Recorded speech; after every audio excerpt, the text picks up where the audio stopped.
Comment ce document incroyable des écrits de Girardot Nozeroy est miraculeusement tombé entre les mains, quoi. Donc je travaillais avec Roger Bergeret, un des historiens que vous allez interviewer, et sur un autre spectacle, et j'ai demandé donc à la bibliothèque de conservation de Besançon s'ils avaient des écrits de Girardot de Nozeroy, des écrits, manuscrits, quoi.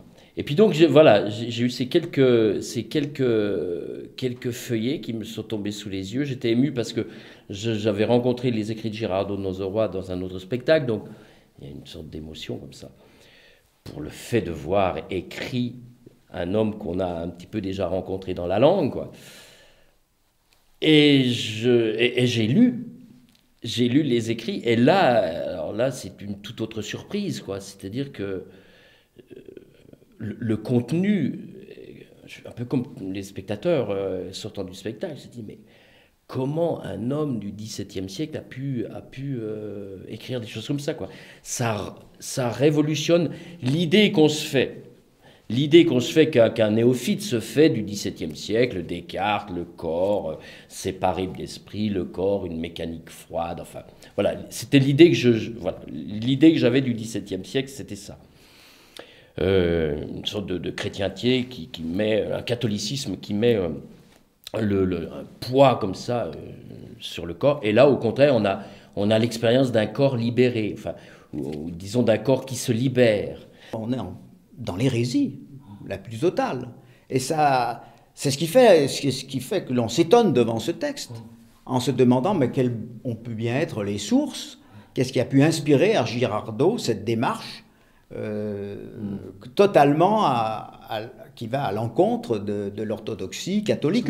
Est-ce que Girardot de Nozeroy aurait eu connaissance des écrits d'Agrippa qui, au début du XVIe siècle, enseignait la Kabbale chrétienne, a enseigné pendant une petite période la Kabbale chrétienne à la faculté théologique de Dole? Moi, ce qui me paraît étonnant quand même, c'est comment finalement on est quelquefois près de l'ésotérisme du taoïsme, enfin de l'ésotérisme oriental. Est-ce que Girardot de Nozeroy a pu avoir quelques contacts avec les missions jésuites de Chine. Alors, ce n'est pas tout à fait impossible que sans avoir eu des... Il ne faut pas oublier qu'à Dole, il y avait un collège des jésuites. D'autre part, dans le livre de la retraite, il insiste beaucoup sur l'influence qu'un jésuite a eue sur lui, qu'il a rencontré aux Pays-Bas, qui s'appelait Antoine Suquet, voilà, Antoine Suquet. Et on peut imaginer effectivement que ces missions jésuites, même si elles donnent au début du taoïsme une image assez fantaisiste, aient pu apporter, notamment sur les techniques de contrôle des affects qui sont développées par le Lao Tzu et par les disciples de Lao Tzu.